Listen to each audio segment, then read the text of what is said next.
Hi, I'm Noah Bott, founder and director of the School for Ethics and Global Leadership. Welcome to Washington, D.C. This lecture is titled Ethics and Introduction.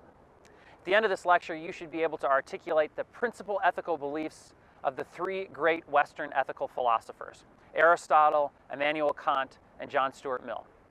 And you should be able to articulate or begin articulating your own answer to that eternal question, what makes an action right?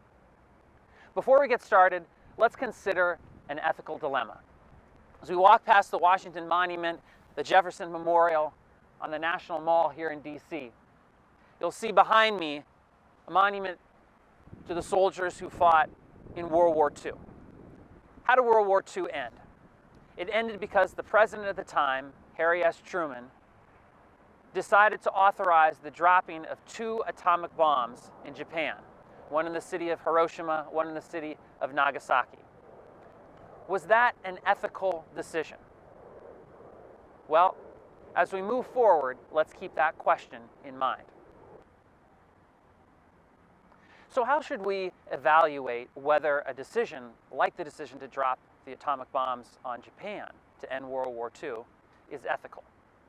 Well, the first thing that ethical philosophers do is they look at the character of the person making the decision.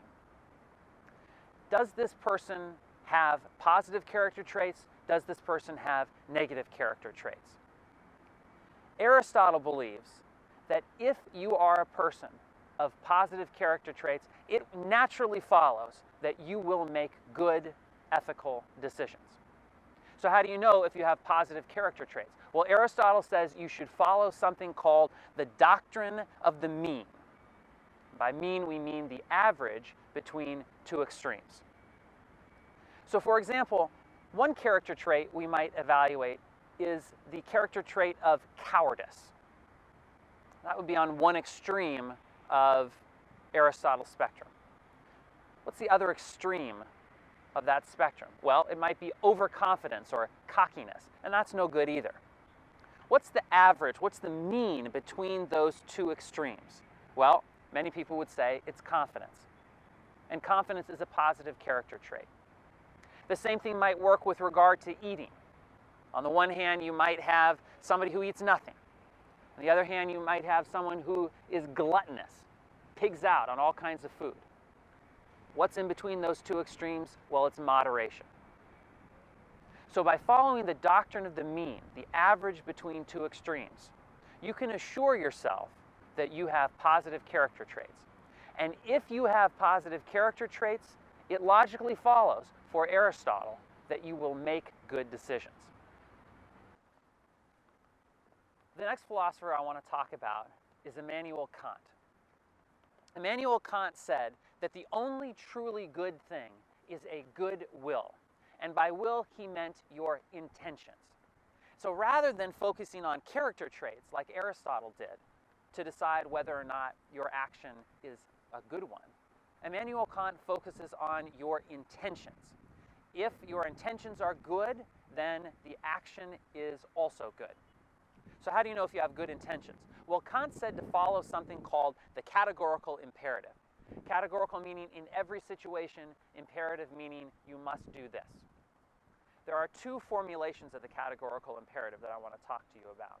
The first is called the universalizability principle. What do we mean by universalizability principle? Well, in order to understand that, you need to understand the concept of maxim. A maxim is a potential action, something you are considering doing. Should we drop the atomic bomb? Should we not drop the atomic bomb? What Kant says is ask yourself, what if everyone in my situation were to do what I am contemplating right now? What would happen? So for example, suppose that I am very poor and my family is starving, and I come to you and I say, I need $200 to buy food for my family, and I promise I will pay that $200 back. But I know in my head I'm never going to be able to pay that back. Well, what would happen if everyone in a similar situation made that kind of a promise that they knew they wouldn't be able to keep? Well, promises would soon mean nothing in our world, and that is not a positive outcome. The second formulation of the categorical imperative says, act in such a way that you treat humanity never as a means to an end, but always as an end in itself. What does that mean? It means don't use people. If I come to you and I say, hey, why don't you take a ride in my Ferrari and we can go to Hawaii together and you can be my best friend, and oh, by the way, what'd you get for number 3 on the math homework? I'm using you. Sure, you're getting a lot of good stuff out of it, but I'm using you to my end of having good math homework. And that's not okay for Kant. I'm not treating you as an end in yourself. I'm treating you as a means to an end. So again, for Kant, the important thing is figuring out whether or not you have positive intentions. And the way to decide if you have positive intentions is to follow the categorical imperative. The third great Western ethical philosopher is John Stuart Mill. John Stuart Mill was a utilitarian. Utilitarians focus not on character traits, not on intentions, but on consequences, on the outcomes of a decision. A decision is a good one if it produces positive outcomes. Well, how do you know that your decision is producing positive outcomes? Well, you follow something called the greatest happiness principle. What does the greatest happiness principle say? It says, act in such a way that your actions produce the greatest happiness for the greatest number. Act in such a way that your actions produce the greatest happiness for the greatest number. It's important to note that happiness doesn't mean just sex, drugs, and rock and roll. Happiness often means something that's much more profound.